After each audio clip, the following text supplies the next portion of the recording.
Hello, this is John with Theology. I hope you're all doing really well today. The other day I posted a video about iPad Goat 2 and showing that there is a calendar in this classroom beyond the familiar ones that we've looked at before, the 2017 and 2020 calendar, but we also now have a calendar from 2017 through 2030. And in that video I also talked about how there's predictive programming related to the collapse of the United States, or the end of the United States, at least as we know it, in 2028, related to that election cycle, perhaps war, who knows. But you can go take a look at that video to remind yourself of the details. But big picture, we had 2017 here going left to right, getting to 2030, including the two other moons that come from the 2020 calendar, this girl and the rabbit. And here we have a Trump figure, see how he's sitting and hair combed over and everything, overseeing these 4 years, which are his first term, the Trump term, 2017 to 2020. And then you have the non-Trump years behind him, okay? And then you have the shot taken at Trump's ear in 2024, okay? And then we have him overlooking in anger the 4 years of his second term, 25 to 28. And we have in the back of the wall the div, D-I-V, and then you have I-D-E, divide, which gets chaotic afterwards, and this is where you get the division of the United States related to the Trump presidency, the second term. And that leads into the 2028 catastrophe, whatever that is, in collision between 2028 and 2029 around the election cycle, and then things looking really bad, 29 and 30 after that. And then we pulled in the hymn film, Ian of Horus introduction in earnest in 2031, and then we looked at another one that looks possibly all the way to 2033. But what I'm going to do in this video, we're going to dig into more predictive programming from him about these years here, because there's some pretty remarkable stuff in there that seems to match up really well with what we're finding in iPad Goat 2 and some other places in predictive programming. And so I, took this and pulled it out of the poster to show it almost in the timeline, right? So, and I'm going to explain the moons as well. Okay, very fascinating stuff. So him, we've been covering. You remember when he was going him, this is Cam. He is a rising star, future GOAT, greatest of all time quarterback, okay, football player. And he has been invited, since he missed the combine, which is where you, in professional football, it's where you, if you're a prospect, you go to show your skills and so on before the teams draft you. But he missed that due to an injury. And he's been invited to go train with the current GOAT, Isaiah White. And Cam represents Horus and the Ian of Horus in Thelema. He's the new god that's coming to set up his new reign, new Ian. And the other guy, Isaiah White, represents Osiris, which in Thelema overlaps the Ian of, or what he governs, the Ian of Osiris, which is what we would call something like the Christian era. And in Thelema, they think we're exiting the Christian era and entering the post-Christian era, but Osiris isn't going to go down easily, because the Christian era isn't just going to step down to let a post-Christian world take over, and so it's going to require violence to put an end to it. And that's how Thelema thinks. Well, this is Marjorie and all these guys out here. They are fans of Osiris, and they're called like a cult, and they're like, we don't want you to Horus. And then Horus shows up at Osiris's place and has to go underground because Osiris governs the realm of the dead. And he walks in, makes himself at home, just walks in, and as he goes in, he ends up in this entranceway where he encounters a wild boar head that's metal. Okay, like a just a piece of art, I suppose. And turns out that wild boar is underneath this eclipse symbol lamp in the entryway, which to the left of it has Ian of Osiris symbolism, community culture, meditation, and all of that. And to the right of it has Ian of Horus symbolism, the individual portrait and the red wall, which in Thelema, scarlet/red wall, implying passion and all this stuff, representing the individual will, which is what Thelema is all about. Okay, in the Ian of Horus. And so we get this transition represented at the beginning from the Ian of Osiris through this eclipse in 2031, the year of the metal pig in the Chinese lunar calendar, and goes into the Ian of Horus after that. Now, when he goes in, remember, the Ian of Osiris, governing the religions of the dying and rising God and so on, and death and resurrection and self-sacrifice, self-denial, and Osiris in Egyptian mythology sort of rules over the realm of the dead. And here he is handling his realm of the dead, dealing with, skins of hunted animals, and you have bones and all sorts of things. Everything is dead here that he's governing. Okay, and they go into the football field to practice, and Osiris says, "Welcome to church," because again, he's representing the Christian era, and this is his field. It's not a game, he says. It's church, right? It's not a game. And on this field, we saw in the previous video, and we're going to fill out some more details here, we saw that they have the solar system laid out, okay, and they do a choreographed set of eclipses. Okay, so you go in, and here they stand. Horus is going to be the sun, because that's what he represents, and Osiris is going to represent the earth, underground, I suppose, but he's representing the earth, and we'll see some lunar representations, but we also have the other planets scattered around, right? You have 1, 2, 3, 4, 5, 6, 7, and with Earth, 8 total. That's your planets. And in fact, they had a 9th who went off the screen because Pluto used to be a planet. He disappeared. And they even call Horus a big yellow person. Okay, big yellow guy. and the big yellow guy is the sun, right? Huge yellow in the middle. And we're going to get Osiris orbiting Horus repeatedly. So Isaiah White's going to orbit Cam, and as he does, he's going to be spinning the football, which represents the moon. Okay, the moon, which is going around the Earth in their solar system here. Okay, now, so you have the moon being, the football being used to represent the moon in this film at times, in important places, and we're going to see them in this video. I'm going to explain them. But, so that's our thing. And we saw that as it went around, we got we saw one major eclipse and then some orbits, and then we got a sequence of 4. A total solar, a total lunar, a partial solar, and then a total lunar. And we're going to look at that again. But here's the first one that we skipped. We get this eclipse. He's going to, Isaiah White's going to pass in front of Horus, Cam, and we get an eclipse. So he was eclipsed briefly. He's going to go through here. Well, when I watched this the last time, I hadn't planned for it, and I was like, wow, that's another eclipse. And we see him spin the ball. And we need to figure out if that's meaningful in the timeline. Everything is meaningful here. They've laid this out very precisely to have a solar system. Okay, and here's what we see. First, Isaiah White's going to go around about 3/4 of the way, and then we get to 26 on the, this reading here, the blood pressure cuff or whatever. Okay, so it looks like 25 or 26 if you look closely. Okay, so 2025, 26 maybe. What we have here is sort of gratuitous, unnecessary. Nobody's going to have a blood pressure, a healthy young guy, an athlete and all this with any value around 25 or 26. So what they're showing here has some other purpose. And everything in the scene is very precisely, very deliberate and purposeful. Okay, so now we go from there. I'm just going to point out what I think is possibly being referred to here in that year, 2025, is the March 14th Pi lunar eclipse, total lunar eclipse. Now, is this a lunar solar eclipse being represented?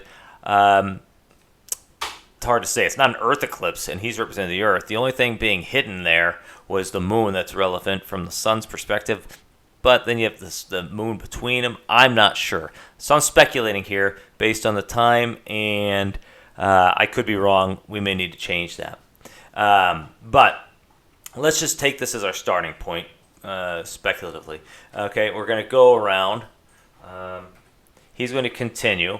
Isaiah White continues walking around, and you notice he's now looking the other way to follow him around. Okay, or over here again.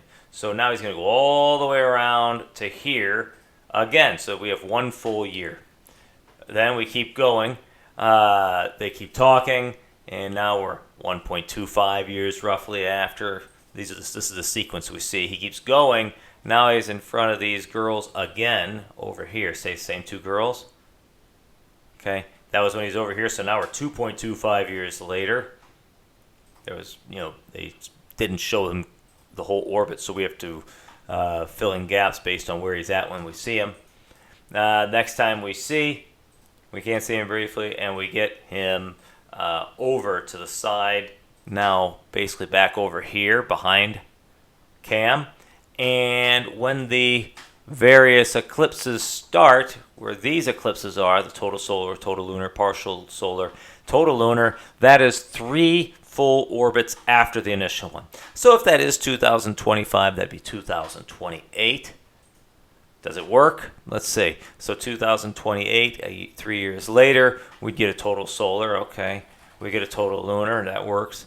We get 2 partial solars instead of 1 partial solar, but maybe that can be read as 2, and we do get a total lunar. So it does line up pretty close, and it's possible that partial lunar, that partial solar they show could count as a double, or it could be there twice. Or if we looked at it really closely, I don't know. But it does line up possibly accurately. So we have 2 options here. One option is that the gap between the March 14th, 2025 lunar eclipse and this, these 4, the sequence of eclipses, is exactly 3 years, and it's actually 2028. Or that gap is larger. We don't need to count the exact 3, and we end up what we found the other time, which is 2033, which is a precise match. It's one of the only 3 in the rest of the century. And the next one in 2070s. So we have a total solar, total lunar, a partial solar, and a total lunar in 2033, that single year, which is why I had that video with the big 2033 on the thumbnail. Now, and another possibility is that we are supposed to look for a different starting point instead of the March 14th. Maybe that is not the 25, maybe 25, 26, maybe it's this total solar. Okay, you get this total solar 3 years later, you see, a total solar. Then you go 3 years from 2030 to 2033, and then you get the exact sequence, and you didn't have any other total solars between there. That works, right? And so it may be something like that where we have a different starting point. And if that's a solar eclipse, that November 25th, 2030 total solar is a really plausible candidate. And in fact, it may be better. I may need to add that as another option. I should have put more options. I put 3. I forgot to type the third one out. It doesn't matter. We'll call that the third one for now. But that's November 25, 2030.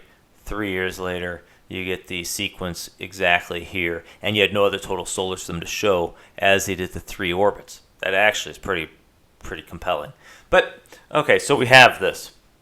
So I wanted to fill in this. And I also wanted to remind us by showing the spinning of the football as evidence that the football is representing the moon, because that's going to be important in our next sequence, okay? We're going to go into the leadership part, day 3. I'm skipping a little bit. We'll go back to that other stuff in future content about him.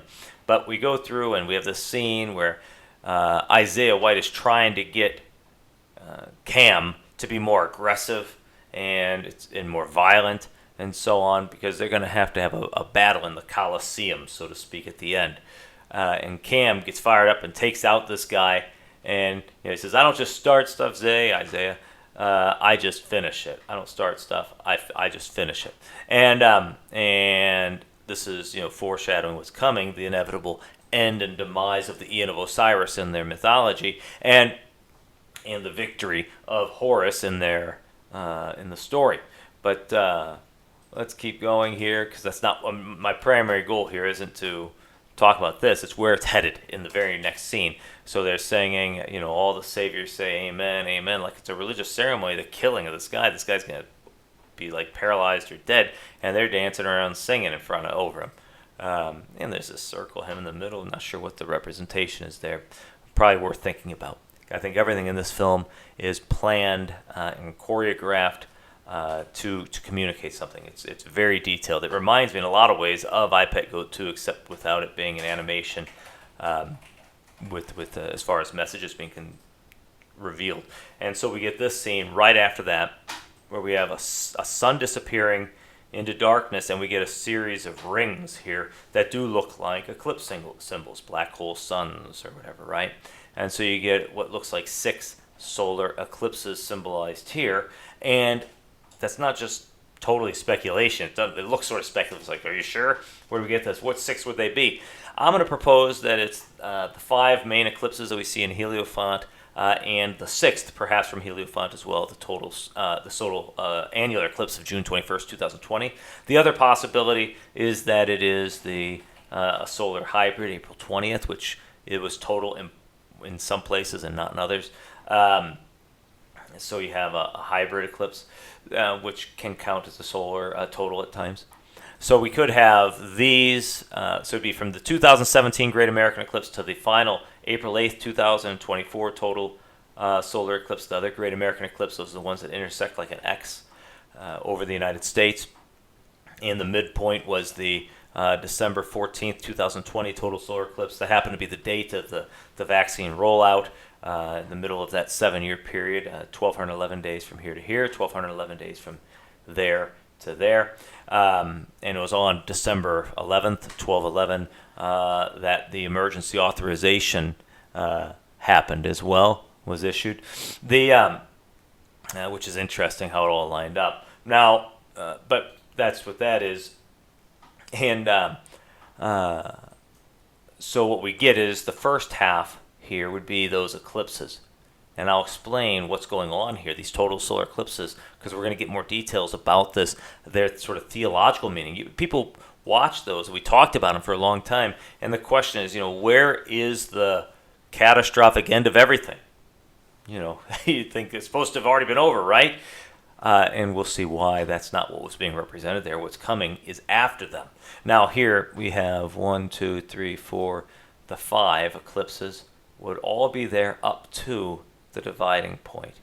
And then we're going to get the division afterwards. And I put the question marks because whether it's this one or that one, who cares? The point is 1 and 5. The end points are the most important, I think. Now, what happens after this? Immediately after this scene where we get sunlight to darkness with the 6 eclipses, we go in and we get this where Cam is now in that building, it looks like, walking. And he's in a curved room, like in an orbit, around, and he sees this door, which is like a portal. In fact, it's going to represent a portal. It's round. It's got a symbol on it. I'll explain in a second. And he can't get out. He can't get through it. He's just trying to hear or see what's on the other side. And he's startled by a football coming. Why is a football rolling around that circular hallway? And he's going to be backed up into this area. Series again. So he's going to walk. No football. It's a circular, like an orbit again, room, a hallway. And he's going to walk up and he's going to see a door that's bizarre that he can't get out. Okay. Remember, he's the sun. He is now confused, feeling uncomfortable. He's in a spot that's not natural for him, and somehow he can't get out. Notice that the sunlight is going this direction. There's light coming out, little windows like rays. In the middle is the sun. This is like an orbit. The football is going to represent the moon, which we've already seen. He is threatened by it because the moon eclipsing the sun is, in mythology, the way they understand it, dangerous to the sun. It's something that like suffocates the sun and creates this great tension. Now, so solar eclipses here are representing, in a sense, an assault on Horus, a limitation to him. Now we're going to keep going. We'll look at it more closely. See all the light here? That's how it comes. The sunlight, like rays coming out from the middle the center, and this is like the path going around. Now, the moon shows up. He startles by it. He tries to get away from it, backing up like he's afraid. On this wall, on this door, we get this symbolism here. Circle, triangle, square, and circle again. In a thalamic or hermetic context, this doorway represents the squaring of a circle, or a symbol of the great work of bringing in the new Eon. And he can't get through it, in a sense. And it's a symbolic breakdown here that helps us. The outer circle represents Nuit. In Thelema, you have Nuit and Hadit, these two deities who come together, Nuit being the feminine sky deity and so on. So she represents like infinite possibilities, and Hadit. We talked about some of this in other videos. But anyways, we have, so Nuit, she representing the infinite possibilities of the universe, the all and the boundless space. It's the macrocosm. And then you have the triangle, which is representing like the Trinity of the Word, which is, don't get Christian ideas here. These are not Christians. This is an Christian understanding. This is their substitution for it, the replacement, right? Inside the infinite, the first form emerges. In Thelema, this often represents the threefold nature of the soul, or the supernal triad, Kether, Chakma, Baina, I don't know. It is the first movement towards manifestation. The square is going to represent the four elements. It's like the material, becoming material here, materializing something from above: fire, water, air, earth. This is the microcosm. Placing it inside the triangle suggests the material world is governed by higher spiritual laws. And then you have the inner circle, which is the self, or Hadit. At the very center of the physical world, the square sits at the point of origin. This is Hadit, the flame that burns in every heart of man and in the core of every star. It represents the individual spark of divinity, or the secret seed, and all this nonsense, right? And then you go here, and what's being represented in this, theatrically and symbolically, is a portal of manifestation. Horus, the sun, the future deity in all this of their new Eon, the one to govern the whole Eon and universe, he can't get out because of the eclipse. He's like trapped. It can't be manifested yet. And so the solar eclipse sequence is representing almost a blocking of Horus as the tension builds up for him to come forth. That's how they're understanding this, right? And I asked, and I was doing this with AI just to verify some of the stuff I was suspecting, see if it was if I could confirm it. So it would make sense, I said, that during a solar eclipse symbol, Horus may want to go through the portal of manifestation, but would discover it locked and shut tightly, him confined inside, unmanifested. Then, even feeling briefly like he is suffocating, a bag over his head, which we're going to see in a second, until he is finally freed from that after the eclipse. Says that it's a powerful and psychologically resonant way to frame the ritual drama. In the context of Thelema and high ritual magic, their stuff, your interpretation aligns beautifully with the concept of the blackout or the negredo phase of a transformation. By placing Horus inside the portal of manifestation, having it locked, you are portraying the sun in the underworld, which is where he's at, right? He's in Osiris's place. A state where the potential for power is absolute, but the ability to express it is zero. He can't manifest. And so within that range of eclipses, what you're having is the failure of Horus to completely manifest because of the blockage. He's still in this blackout phase, in a sense. Now, what we're going to see is as he's backing up to get out, the moon stops in front of a ray of sun, right? We're getting an eclipse. This is the lunar element in front of the solar light, so we get a lunar eclipse. And he's going to back up, confused, afraid, into these rectangles. Right? You get a sequence of concentric, in a sense, rectangles, and this is a representation of his being confined. And notice it goes from lighter to darker. We're seeing him trapped. And this is the trapping of Horus, the sun, and he doesn't know what to do. He's hearing something coming from the darkness, frightened by it, and so on. This is theatrically, the sequence functions as a dark birth canal. The narrowing rectangles creates a sense of claustrophobia. For a solar deity who is used to the expansive nature of the sky, this is a descent into the tomb. Okay, and the symbolism, this is Horus putting on the flesh, a raiment of flesh, to manifest on earth. A god must submit to the squares of time and space. The suffocation is the trauma of being locked into a single mortal form, so he's trapped. And what happens? And I'll point out, this is related to IPET Go 2. We have the same thing. Okay, in IPET Go 2, we have this scene. Watch. He comes through the rectangles, 4 concentric rectangles as well, and he destroys them. He's breaking forth. Horus has to break forth from the confinement post eclipse, in a sense, right? So he's exploding and exiting the confinement to his place of power, and that's where he comes forth and he explodes with a fire right after the scene. And notice what we have is the sky behind us, the night sky, and a nebula. This is the yoni of who? Nuit. She's the sky goddess, and she's giving birth here. This is a birthing of Horus and the Aeon of Horus. That's what's being represented in IPET Go 2 there, and it's very similar to this, the confinement. Here we're seeing him exiting. Here we see him enter. In a panicked state. Okay, now, he's in there, he doesn't know what to do, and then all of a sudden, boom, just these people show up, I don't know, we're flashing, taking pictures. What's going on? It's a really bizarre scene. Okay, and the cameras are clicking, whirling, all that stuff, and he's getting all these flashes coming at him, and then he starts being suffocated by one of the Osirian mascots, the Savior's mascots.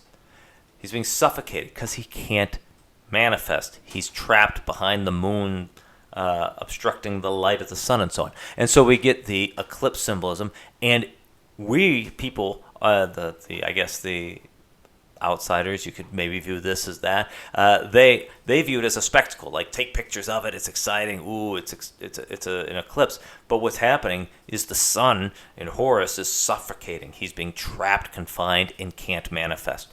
Okay, so what we have is he has to get out of it while they're all laughing like it's exciting. And then as soon as he escapes, the eclipse ends.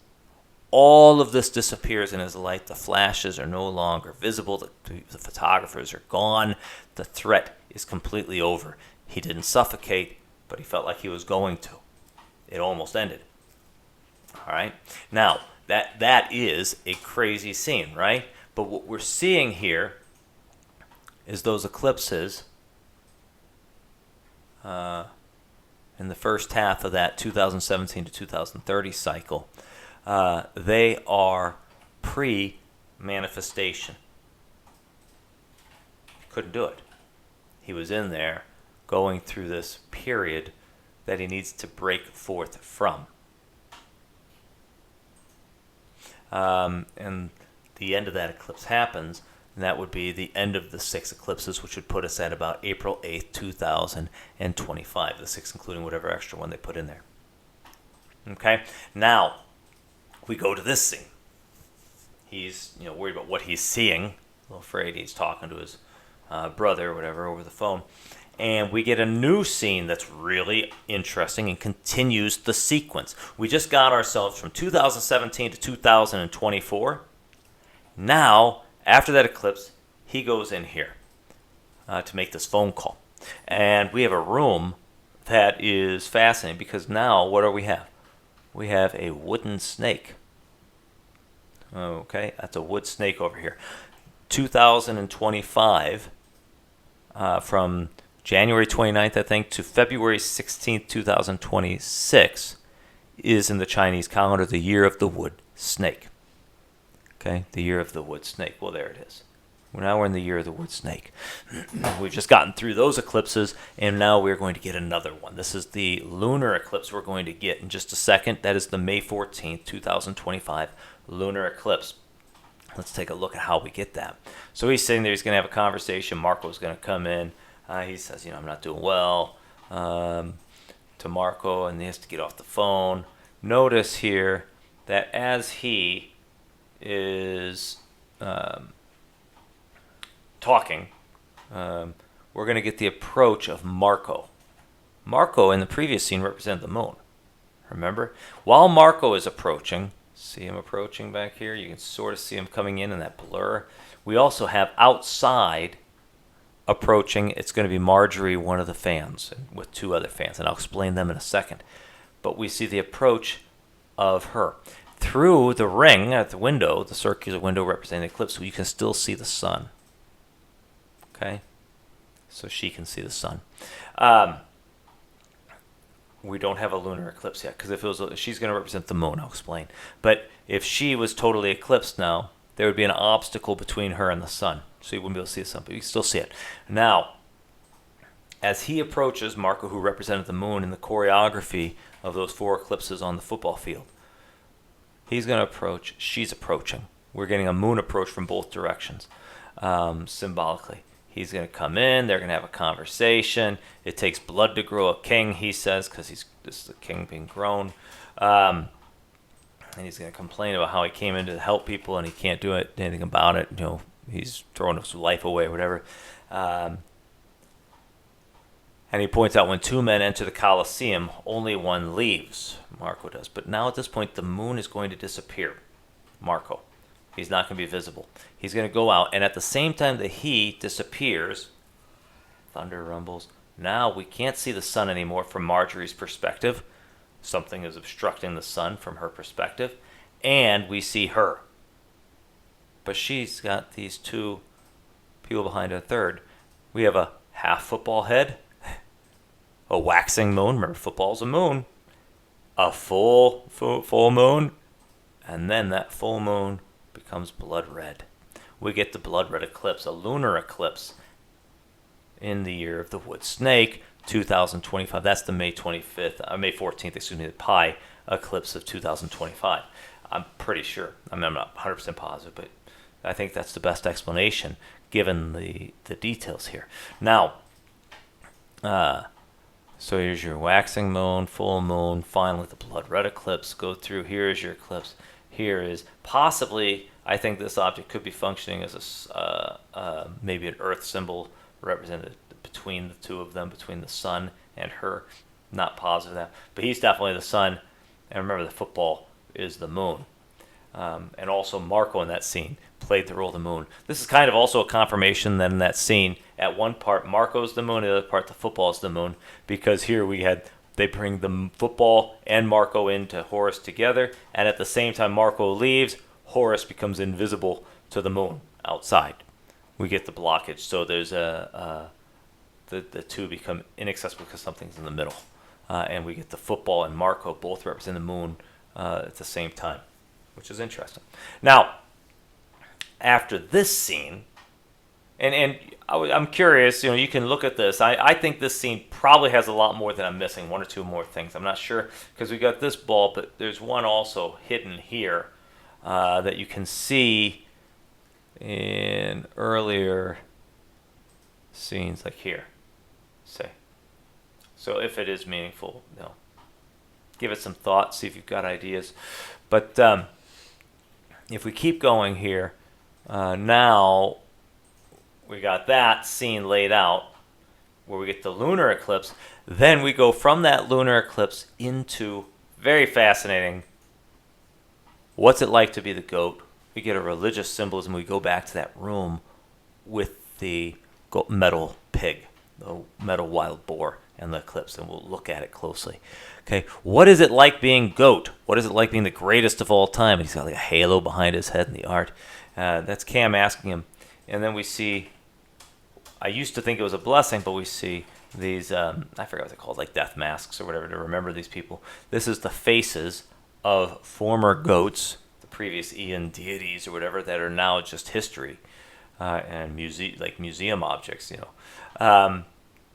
and he says, I used to think it was a blessing, and now I realize what's the use of having it. This is an incredible scene, because we're going to watch it zoom in here, and as it zooms in, you'll see the line reaching this eclipse. And that eclipse is the day he has to sort of step down. Let's see, is this the scene? Do I have it? Okay. Yeah, right there, he says, one day you have to give it all up. What day? The day of that a day related to that eclipse period, 2031, I think.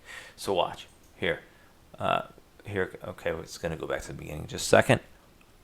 And now, here it is. See, there it is. We're going to start zooming in, and you'll read the text. And now, I realize what's the use in having it as we hit here, and boom, one day disappeared. You have to give it all up. What day do you have to give it all up? There it is. That's the room, that's the place, that's the metal pig, okay? One day you have to give it all up. The transition from the Eon of Osiris to the Eon of Horus happens in the middle here. This transition related to this eclipse, the 2031 metal pig eclipse, I suspect, I believe. And that, in this sequence, actually is laid out as that day you've got to give it all up. Who? Osiris does. That's the end of it. Okay? Here. And so what we get is a confirmation we got this room right. And we also get in these two rooms, which is fantastic. Whenever you can get a confirmation of something that you've looked at before that's independent, or another scene that supports it, it gives you more confidence that you're doing it correctly. Now you go back, and what we get is this whole sequence here from March 14th, 2025, that lunar eclipse, which is important, setting in motion the period of the transition in the year of the wood snake to the when? The day you give it all up in 2031, roughly, when you see supposedly the end of the Eon of Osiris. Now, possibly that is when it gets really terrible for Christians and their plan, and maybe it goes from there to the 2033 stuff, if that's how we're supposed to read the football field. Or perhaps the football field is that from 2025 to 2028, like we looked at, and just as a part in here of what's going on. But here you have Marjorie in that year, and the Eon of Osiris ending out here, and that's why I put my guy there. Okay, this guy, my cropped or whatever image. Okay, and he goes from this lunar eclipse to here in bringing an end to the Eon of Osiris and the beginning of the Eon of Horus, and possibly with a look. Oops, move that. Well, possibly with a this ending in 2033 with something big as well, according to the football field. But that's what I have so far, and I think we're putting the pieces together from him, and it's matching up with iPico 2 very interestingly, really, really well. So there you have the 5 big eclipses we've talked about repeatedly on the channel in relation to Hierophant. Here we get one of the other 2 eclipses. The other one is one of these 2. I think it's probably this one. She's the 2021 June 21st eclipse in the 2020 calendar. Very important event. It gets this big fancy eclipse symbol. But that's what we have. Let me know what you think, and like, subscribe, share. Take care. Blessings.